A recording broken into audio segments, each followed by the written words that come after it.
दोस्तों, शिव की नगरी काशी यानी बनारस इन दिनों तेजी से दुनिया के टूरिज्म मैप पर अपनी जगह बना रहा है। मोदी योगी सरकार में बनारस को हजारों करोड़ के डेवलपमेंट प्रोजेक्ट्स की सौगात मिल चुकी है और अब एक और सौगात जल्दी काशी यानी बनारस को मिलने जा रही है। जी हाँ दोस्तों, भारत के सबसे पुराने शहर काशी से दुनिया की सबसे लंबी क्रूज यात्रा शुरू होने जा रही है, जो कि हर भारतीय के लिए बहुत ही गर्व की बात है। कैसी होगी ये क्रूज यात्रा, क्या क्या सुविधाएं होंगी इसमें और कहाँ कहाँ तक का सफर ये रिवर क्रूज तय करेगी। चलिए दोस्तों, जानते हैं हमारे आज के इस वीडियो में।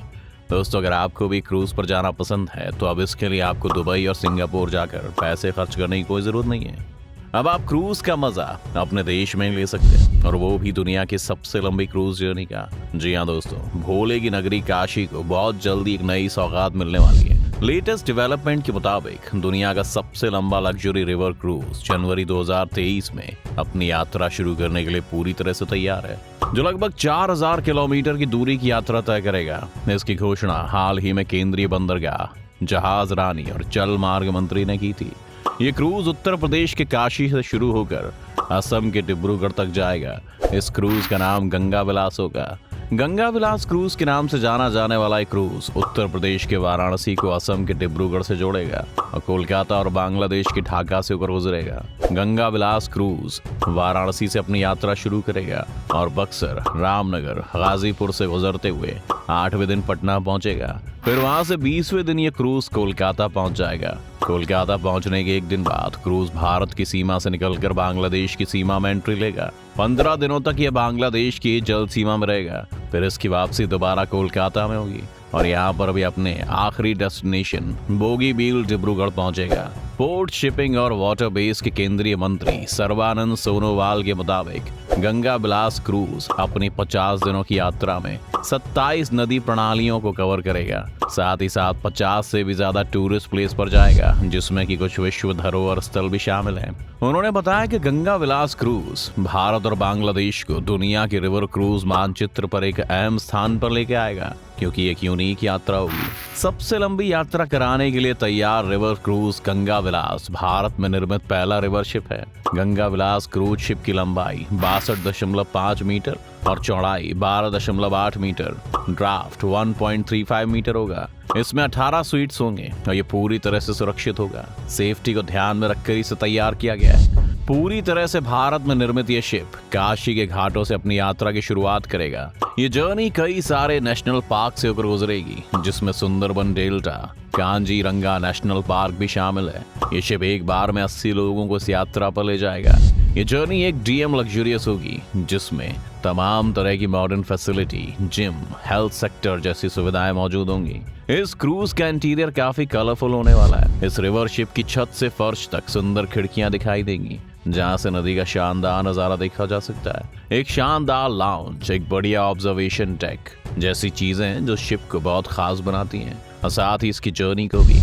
इसके अलावा ये क्रूज जर्नी काफी एक्साइटिंग होने वाली है, क्योंकि ये रिवर शिप जिन जिन जगहों से गुजरेगी, ये वहाँ के कल्चर के मुताबिक लोगों को अलग अलग एक्सपीरियंस देने वाली है। इसके अलावा शिप पर मिलने वाला फूड भी इस जहाज के रूट के हिसाब से इंस्पायर्ड होगा। इसके साथ इस जहाज में पैसेंजर के अलावा एनवायरनमेंट का भी ध्यान रखा गया है। इस जहाज को इस तरह की एडवांस टेक्नोलॉजी से बनाया गया है ताकि इससे ज्यादा शोर ना हो और किसी तरह का कोई पोल्यूशन ना हो। गंगा विलास को पीपीपी मॉडल के हिसाब से चलाया जाएगा, यानी कि cruise public private partnership model पर चलेगा। भारतीय अंतर्देशीय जल मार्ग प्राधिकरण यानी कि inland waterways authority of India और अंतरा लग्जरी रिवर क्रूज और जेएम बख्शी रिवर क्रूज ने मेमोरेंडम ऑफ अंडरस्टैंडिंग पर साइन किए हैं। इनके मुताबिक इसका टिकट कितना होगा, इस पर सरकार कोई फैसला नहीं लेगी, यानी कि टिकट की कीमत पर केंद्र सरकार कोई दखल नहीं करेगी। इस क्रूज की कीमत को वही कंपनी डिसाइड करेगी जो इसे ऑपरेट करेगी। इसके अलावा टूरिस्ट की जरूरतों को देखते हुए क्रूज पर हर तरीके की सुविधाएं उपलब्ध कराई जाएंगी।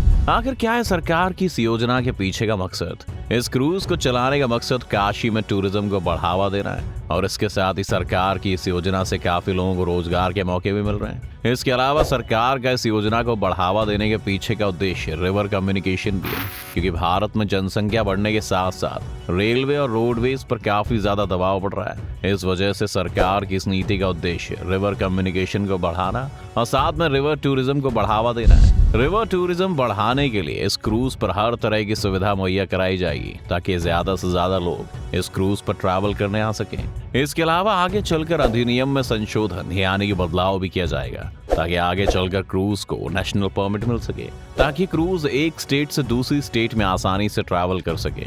ये क्रूज भारत से लेकर बांग्लादेश तक का सफर तय करेगा, जिसके लिए भारत बांग्लादेश प्रोटोकॉल रूट की मदद से बांग्लादेश में भी सफर कर पाएगा। और इसके लिए भारत और बांग्लादेश दोनों ही देशों ने अपने बिजनेस और कम्युनिकेशन चैनल खोल दिए हैं। दोस्तों, इस क्रूज के शुरू होने से न सिर्फ भारत के बिजनेस और टूरिज्म पर असर पड़ेगा, बल्कि ये क्रूज बांग्लादेश की इकोनॉमी और टूरिज्म को बढ़ाने में मदद करेगा। इस क्रूज के चालू होने से बांग्लादेश में भी कई लोगों को रोजगार मिलेगा। इसके अलावा इस प्रोजेक्ट के जरिए दोनों देशों के रिश्तों में और ज्यादा मजबूती आएगी।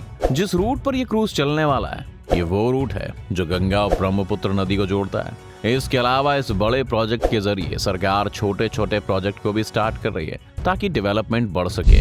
इस प्रोजेक्ट के साथ ही गंगा नदी पर अर्थ गंगा नाम से एक प्रोजेक्ट भी चल रहा है, जिसके तहत गंगा के कई घाटों को अपग्रेड भी किया जाएगा। जलयान प्राधिकरण गंगा नदी पर 62 लघु सामुदायिक घाटों का विकास कर रहा है, जिसमें से 15 उत्तर प्रदेश में, 21 बिहार में, 3 झारखंड में और 23 पश्चिम बंगाल में मौजूद हैं। इसके अलावा उत्तर प्रदेश के काशी और बलिया के बीच 250 किलोमीटर में घाटों को डेवलप किया जा रहा है। ये घाट सारी सुख सुविधाओं से भरपूर होंगे। जब ये घाट डेवलप हो जाएंगे तब यहाँ पर बहुत से लोगों को रोजगार मिलेगा, साथ में टूरिज्म को भी बढ़ावा मिलेगा। दोस्तों, सरकार देश और काशी का टूरिज्म बढ़ाने के लिए तरह तरह के प्रोजेक्ट चला रही है। अब ऐसे में सवाल ही उठता है कि क्या सच में सरकार द्वारा चलाए जा रहे इन सब प्रोजेक्ट से काशी और देश के टूरिज्म में कोई सुधार आएगा? तो दोस्तों, ये बात समझने के लिए हमें पुराने आंकड़ों पर एक नजर डालनी होगी।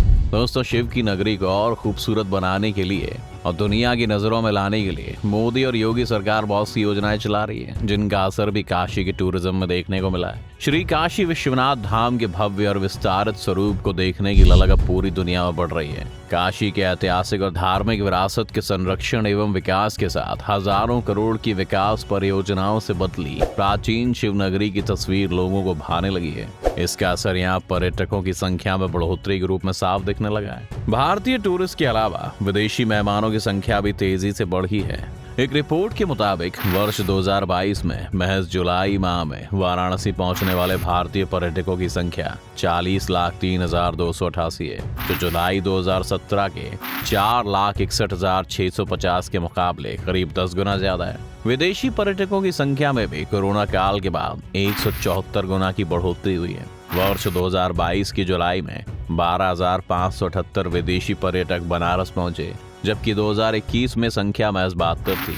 आंकड़ों के मुताबिक ये साफ जाहिर होता है कि सरकार की इन्हीं सब योजनाओं की वजह से उत्तर प्रदेश का, खासकर काशी का टूरिज्म बहुत बढ़ा है। इसके अलावा गंगा और घाटों की सफाई, गौतम बुद्ध की उपदेश स्थली सारनाथ का विकास, गंगा में क्रूज, इन सब की वजह से पूरी दुनिया से लोग काशी को देखने के लिए दूर दूर से आ रहे हैं। दोस्तों, क्या आप भी कभी काशी गए? अगर हाँ, तो हमसे अपना एक्सपीरियंस कमेंट सेक्शन में जरूर शेयर कीजिएगा। तो दोस्तों, ये थी उस प्रोजेक्ट की जानकारी जो कि भारत और काशी दोनों के ही टूरिज्म के लिए गोल्डन चांस होने वाला है। क्या लगता है आपको कि सरकार की योजना इंडिया और काशी के लिए सच में गोल्डन चांस साबित होगी, या फिर ये योजना एक ठंडे बस्ती में चली जाएगी? हमें हमारे कमेंट सेक्शन में जरूर बताएं। अगर ये वीडियो आपको पसंद आई हो तो इसे लाइक करें और शेयर करें। साथ ही अगर आप इस चैनल पर नए हैं तो इसे सब्सक्राइब करना और बेल आइकॉन दबाना बिल्कुल ना भूलें।